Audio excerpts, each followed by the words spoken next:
Olá a todos, a gente vai dar início a mais um perguntas e respostas com os nossos gestores aqui da Esparta. Eu sou a Mayara Ranes, sócia da casa e também componho o comercial aqui da Esparta. E eu estou junto com o Felipe Vidal, que é sócio também da casa e um dos gestores da frente de renda fixa, e com o Arthur Neme, também sócio e gestor da frente de renda fixa crédito privado aqui da Esparta. A gente está finalizando mais um mês, o mês de fevereiro, com uma forte rentabilidade, né, para todos os fundos de renda fixa, e a gente continua com altas expectativas também de retorno para os produtos para o ano de 2021. Além disso, fevereiro também trouxe algumas mudanças, né? A gente teve ali a diminuição de aplicação inicial e adicional de alguns fundos da casa, então a maioria ali tinha aplicações de R$ 5.000 e baixaram todas para R$ 1.000, se tornando mais acessível para o público. E, além disso, a gente deu início a um novo produto também, que vai agregar a nossa família IMA B5 junto com o Sparta Top Inflação, que é o Sparta Debêntures Incentivadas Inflação. Então, resumindo, nós podemos dividir hoje a família de renda fixa em dois grupos, né? O grupo CDI, que está composto ali pelo Sparta Top, o Sparta Max, o Sparta Debêntures Incentivadas e também os fundos previdenciários, e o grupo IMA B5, que tem agora o Sparta Top Inflação e o Debêntures Incentivadas em Inflação também. Então, ambos grupos, eles trabalham com uma carteira de crédito high grade, pulverizada, com as mesmas premissas de gestão, levando aí em conta os mesmos critérios já conhecidos há muitos anos da Esparta, e que compõem, né, de forma complementar a parcela de renda fixa da carteira dos investidores. E aí, para dar início a essa conversa, levando em consideração que a dinâmica do mercado, né, ela muda constantemente, algumas premissas que antes eram verdade em janeiro, elas acabam se modificando em fevereiro. E aí eu queria saber o que a gestão tem a comentar sobre esses principais movimentos do mercado no mês anterior, né? Quais foram as principais mudanças, as principais sinalizações que vocês observaram? Assim, acho que as duas principais mudanças que a gente observou no mercado de renda fixa, principalmente envolvendo parte de juros, inflação, nesse mês de fevereiro. Uma foi aqui no mercado local, né? O Banco Central ele passou a reconhecer que de fato a gente tem um problema de inflação que talvez não seja só temporário, como ele vinha até então defendendo, e que acho que é provável mesmo que a gente tenha um movimento de um ciclo de alta, né, da Selic, que está próximo até de começar, né? E o segundo fator é que é externo, né? Nos Estados Unidos, a taxa de juros de 10 anos, né? Nos títulos, a taxa implícita, né? Nos títulos de 10 anos, ela vem subindo muito, né? Desde a Covid, que os Estados Unidos baixaram, o Fed, né? O Banco Central Americano baixou a taxa de juros para zero. Essas taxas longas também caíram bastante na época, lá para a faixa do 0,7% ao ano. Elas vinham recuperando gradativamente ao longo do ano passado, fecharam o ano em torno de 0,9%, e agora, em fevereiro, em janeiro já tinham subido, acho que para 1,10%, 1,20%, agora elas estão próximas a 1,50%. Já tem diversos analistas aí comentando que ela poderia atingir até o fim do ano em torno de 1,70 a 2. Nossa impressão é que sempre que economista já reconhece que até o fim do ano o negócio vai chegar em 1,70 a 2, às vezes ele chega em poucas semanas, né? Ele não espera até o fim do ano. E o motivo, acho que é porque os Estados Unidos eles estão num ritmo ali de vacinação muito acelerado, né? Eles estão com planos de vacinar 100% da população até a primavera deles, né, que seria meados do ano, e em paralelo, o governo Biden lá está aprovando um pacote de estímulo fiscal trilionário, né, da ordem de 10% do PIB americano, seria equivalente ao que o Brasil gastou, que o governo brasileiro gastou no ano passado. Eles também gastaram no ano passado esse montante, e esse ano eles vão gastar de novo, mesmo já estando com esse cenário de vacinação acelerada, porque o objetivo deles é sair rapidamente da crise e recuperar, enfim, emprego, recuperar a economia e tudo, né? Então isso pode levar a um movimento mais inflacionário, não só em dólar, como acho que em todas as demais moedas, né? Porque se a moeda se o dinheiro está perdendo valor em moeda forte, imagina em moeda fraca, né? Então, com certeza a gente acredita que tem um movimento inflacionário relevante para esse ano, é um grande risco agora para 2021. E isso é importante porque o movimento inflacionário ele é negativo para os ativos de risco, né? Então, o investidor tem que ficar atento. Você ia comentar alguma coisa, Felipe? Acho que só para complementar, e aí fazendo a relação com o mercado local, né, quando a gente tem uma elevação das treasuries lá nos Estados Unidos, a decisão óbvia para o investidor é retirar o seu dinheiro de países de moeda fraca e aplicar em países de moeda forte, né? Então, acho que por isso que a gente teve uma elevação na curva de juros aqui no Brasil, também causado por um aumento aí na expectativa de inflação para o ano de 2021.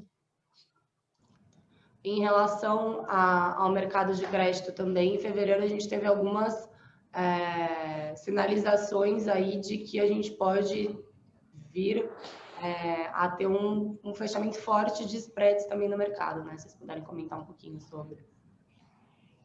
Justamente, as coisas elas são meio atreladas, né? A elevação da Selic, ela atrai demanda para ativos pós-fixados e no mercado local os ativos de crédito são quase que em sua maioria pós-fixados.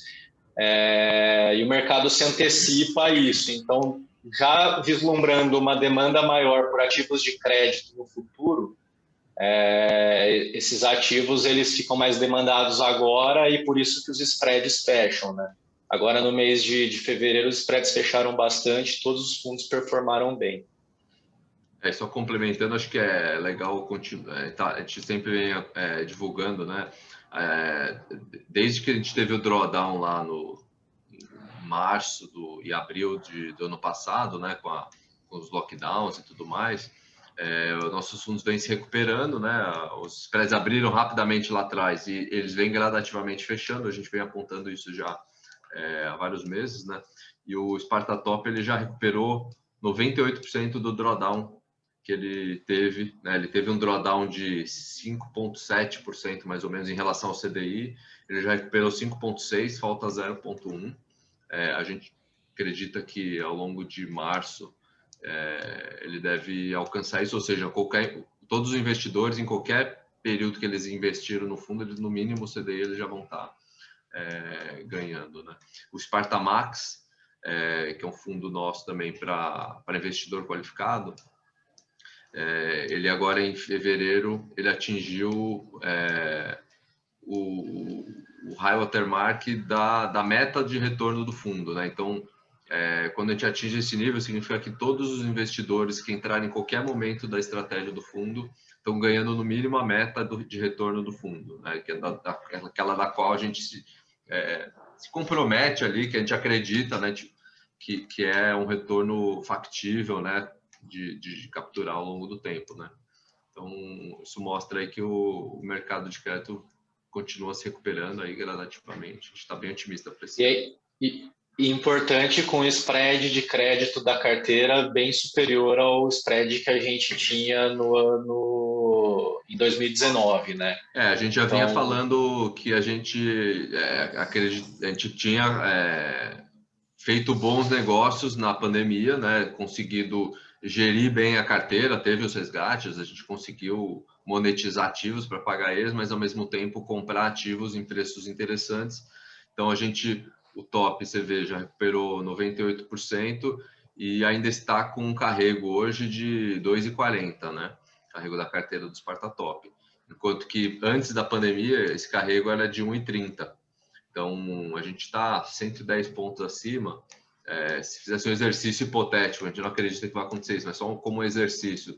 Caso a nossa carteira hoje fosse reprecificada no mesmo spread lá de trás, que o nível de risco é semelhante, então não teria por que ser muito diferente, o fundo teria uma performance muito interessante aí. E ele já recuperou, mesmo nessa carteira atual, ele já recuperou praticamente todo o drawdown, em 98% dele, né? E aí eu acho que um outro assunto que foi bem comentado, né, nos últimos tempos foi em relação à autonomia do Banco Central. Eu queria entender como é que a gestão está enxergando isso, como é que isso pode afetar o mercado, estão vendo com bons olhos ou não? A gente vê com bons olhos, né, no sentido de que essa autonomia do Banco Central, ela sugere que as políticas monetárias elas serão totalmente desvinculadas das decisões políticas, né? Acho que isso evitaria, por exemplo, o que aconteceu em 2012 no governo da Dilma, onde os juros foram canetados para baixo por interferência do governo, né? Então, acho que isso a longo prazo é bom. A gente vê isso em vários países desenvolvidos. Agora, tem que observar os detalhes, né? Assim, esse tipo de tema, ele geralmente envolve detalhes assim, bastante específicos ali da implementação, que estão sendo bem implementados aqui no Brasil. Bom, e aí a gente sabe que o mercado, enfim, ele é mutável, mas com o que está sendo determinado agora, né, com as expectativas que a gente tem agora. O que vocês estão observando, o que vocês acham que a gente pode esperar aí tanto para juros futuro quanto para a inflação? Bom, a gente sempre acreditou numa alta de juros maior do que o que vem sendo falado, acho que principalmente pelo Boletim Focus, né? Onde as projeções, um mês atrás, elas apontavam para uma Selic de 3,5% no fim do ano e agora para uma Selic de 4% no fim do ano. O que está precificado na curva de juros, acho que vai mais em linha com o que a gente acredita, que é uma inflação implícita de 4,5% para o ano de 2021 e a Selic terminando o ano em 6%. Tá? Certo. E aí o que tem muito, o pessoal pergunta bastante o que pode impactar uma abertura, enfim, um estresse na curva de juros esse ano, drasticamente, vamos falar assim. Na verdade, são vários fatores, né? A gente entende que os principais dele seriam a inflação corrente acima das expectativas, né? Então, esses 4,5% de expectativa, passa um mês, ela vem um pouco acima, passa outro, vem um pouco acima, o mercado já coloca na conta que talvez o aumento de juros possa ser maior do que o que está precificado.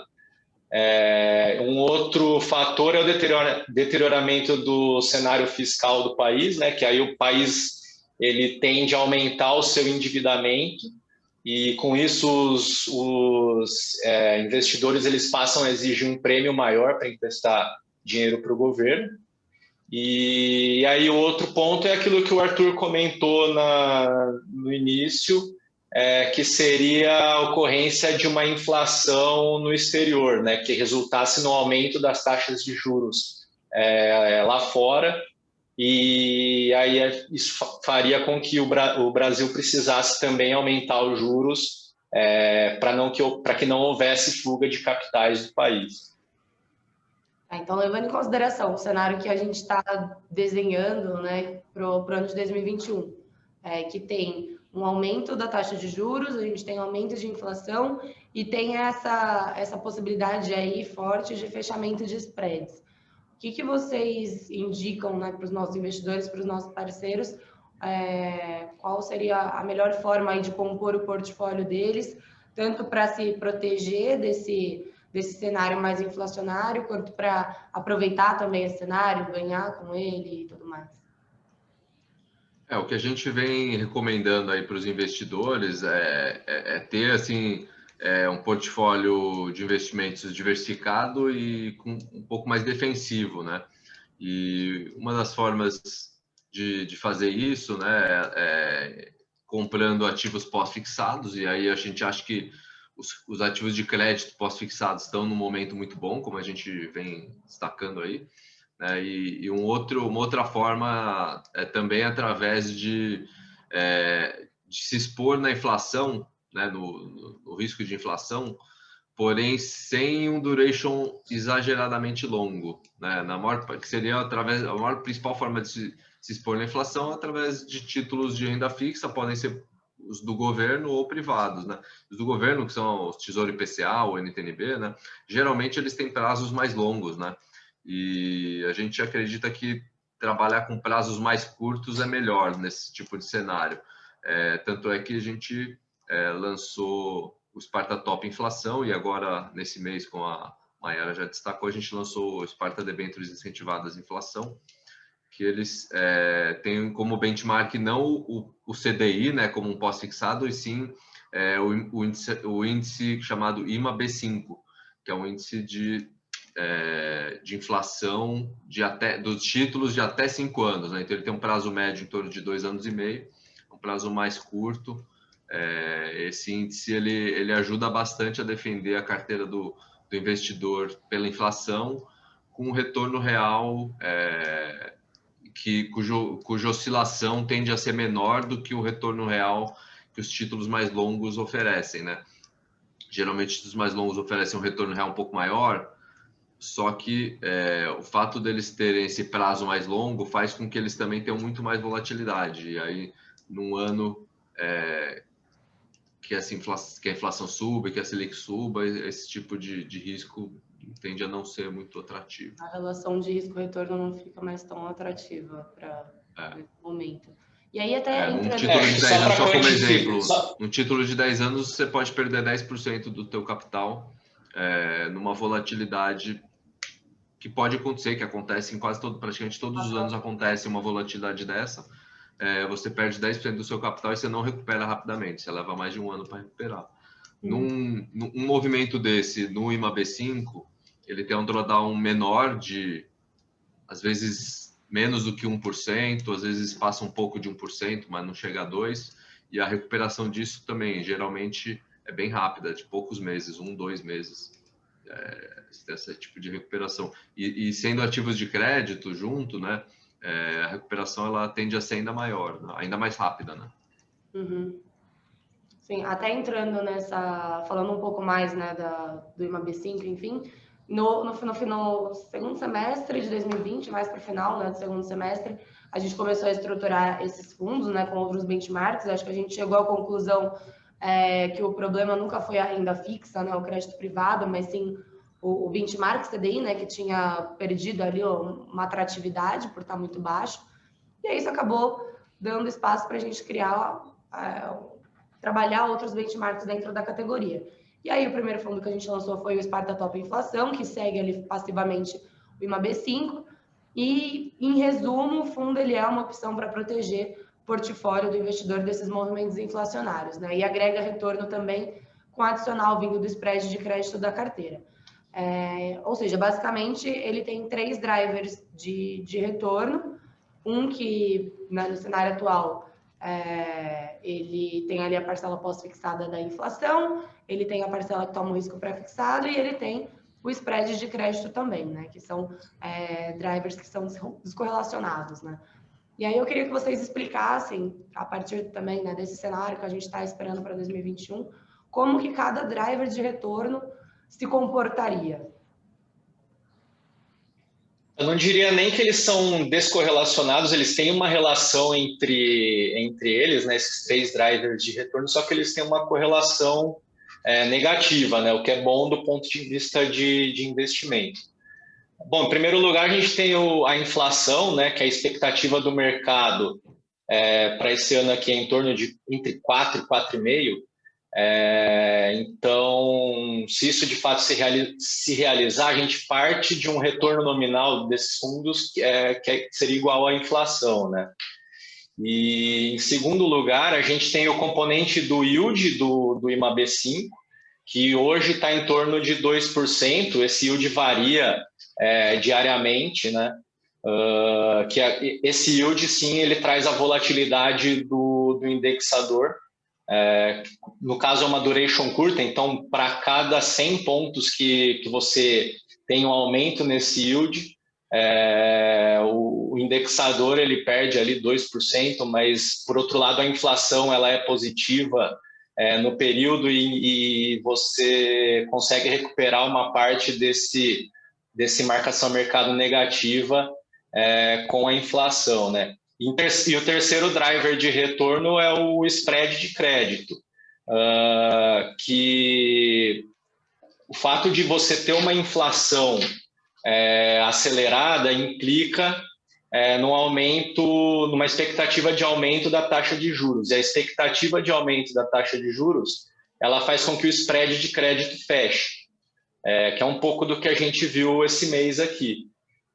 Então, você pode, apesar de ter uma marcação a mercado negativa no indexador, o seu fechamento do spread de crédito pode te proteger numa parcela desse MTM negativo. E em relação ao debêntures incentivadas em inflação, que teve início agora entre janeiro, né, janeiro e fevereiro, além do fato do investidor pessoa física ele ser isento de imposto de renda, né, no fundo de debêntures incentivadas, quais são as outras características que o produto possui em si? A gente já tem um debêntures incentivadas, né, que é 100% crediado, e agora a gente tem esse, que tem como benchmark o IMAB5 também. Quais são as características dele? Bom, ele é um fundo que, basicamente, ele investe na mesma classe de ativos que o nosso fundo de debêntures incentivadas CDI. A gente já faz gestão dele há vários anos, já conhece bem esse tipo de ativo. E possui o mesmo nível de risco, né? A gente, como sempre, zela para uma carteira bem pulverizada, acho que tanto a nível de grupos de risco, quanto de ativos que a gente coloca para dentro do fundo. E a diferença básica entre os dois é o benchmark, né? O benchmark de debênture incentivado à inflação, como o Arthur falou ali atrás, é o IMAB5, né? Então, a gente sempre busca superar o retorno do IMAB5 e isso isento de imposto de renda para a pessoa física. A gente gosta desse indicador porque ele é um indexador de duration curta, que nem o Arthur falou, ele sofre muito menos com uma abertura das taxas de juros e se recupera muito mais rápido, né? Uhum. Acho que até um ponto interessante da gente comentar é que no próprio mês, né, de maior drawdown que a gente teve, que foi o ano passado, ali entre março e abril, o benchmark mesmo, o IMAB5, ele teve um retorno ali de, acho que menos 1,8, né, negativo, e teve um retorno bem mais rápido do que o CDI, ou que até os próprios benchmarks da mesma família ali, né, o IMAB e o IMAB5+, também. Então, é um benchmark bem interessante, realmente, principalmente para esse ano, né, pelo que a gente está esperando. E aí, ao contrário do top inflação, né, que eu já tinha comentado que a gente vai seguir passivamente o benchmark, no debêntures incentivadas a gente vai fazer um trabalho mais ativo. Eu queria que você explicasse um pouco como é que vai funcionar esse mecanismo que vocês vão utilizar no produto, enfim. A gestão ela é mais ativa, mas não é que a gente vai sair dando pitaco na curva de juros ou coisa do tipo, né?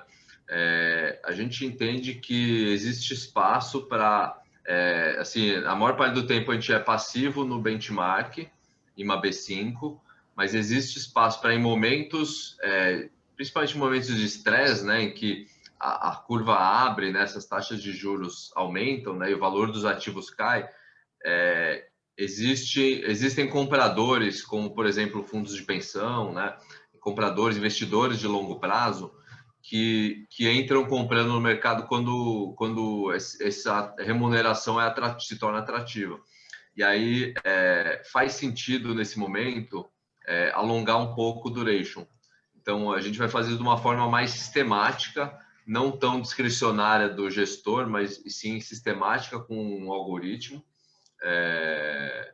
E a gente vai buscar fazer um alongamento de duration em alguns momentos que a gente achar que isso é interessante. Por exemplo, a curva, vocês vão aumentar a duration para aproveitar uma volta dessa curva, alguma coisa do tipo? Exatamente, porque um ativo desse de inflação, por exemplo, uma debênture incentivada, é comum das debêntures incentivadas, né, que o investidor compra diretamente na física, né, é comum delas terem prazos mais longos, né, de 10 anos, às vezes mais 12, 15, chega até 25 anos em alguns casos. Títulos longos como esses, eles, num momento de estresse desse, eles caem muito de preço por conta desse duration. E aí, com o tempo, eles vão recuperar esse valor, né? Só que, às vezes, demora bastante, demora, às vezes, mais de um ano, né? E o IMA B5, como ele tem um duration bem mais curto, nesses momentos de estresse, ele cai bem pouco.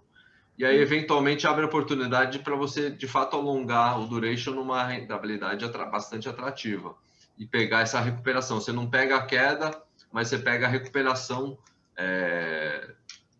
você pega a queda, mas de uma forma um prazo mais longo.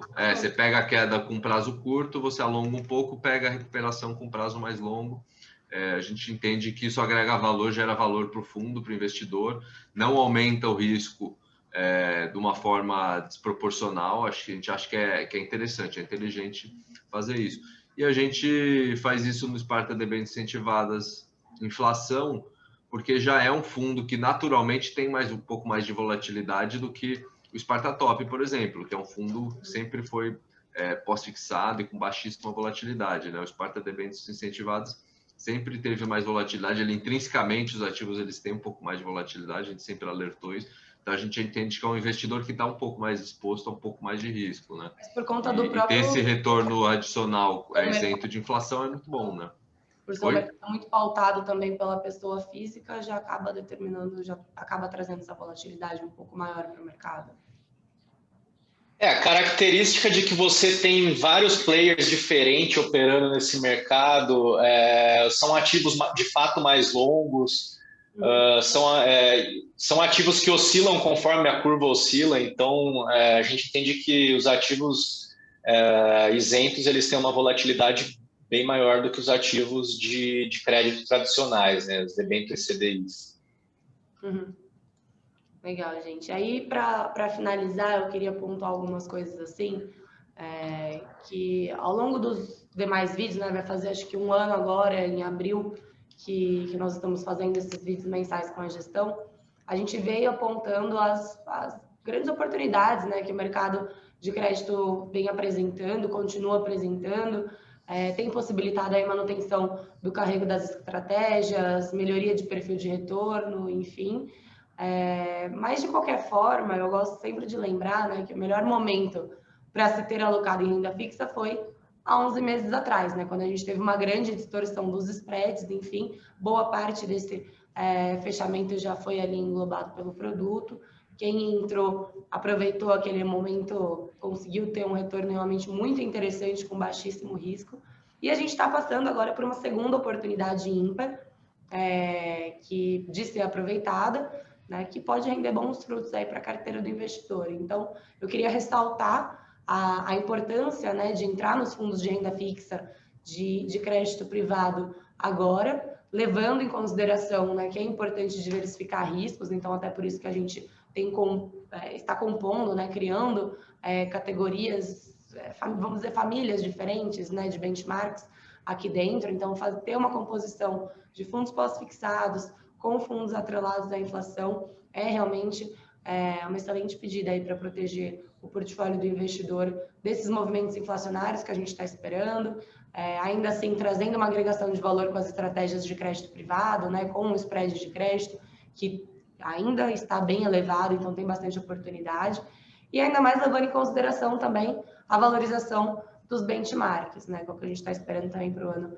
de 2021, que o mercado já está precificando e etc. Dito isso, eu queria saber se vocês dois querem adicionar mais algum comentário. Acho que não, cobriu bem aí. Tá ótimo. Gente, obrigada por mais esse vídeo. Vejo vocês no mês que vem. Lembrando a todos que a gente soltou também uma carta semestral, né, no início durante o mês passado, na verdade, mas para o final do mês passado. Uma carta que está bem completa, que passa bem, acho que, a visão da gestão, de como a gente trabalha, do que a gente está enxergando, né, de todos os nossos critérios, expectativas, etc. Está bem completa. Mas que se vocês tiverem qualquer questionamento também, a equipe comercial, tanto eu quanto a Natália e a Giselda também, né, que está ali mais próxima dos nossos clientes diretos, nós estamos à disposição. Obrigada, Arthur. Obrigada, Felipe. Até a próxima. Obrigado. Até mais. Pessoal, até mais. Tchau, até mais. Valeu.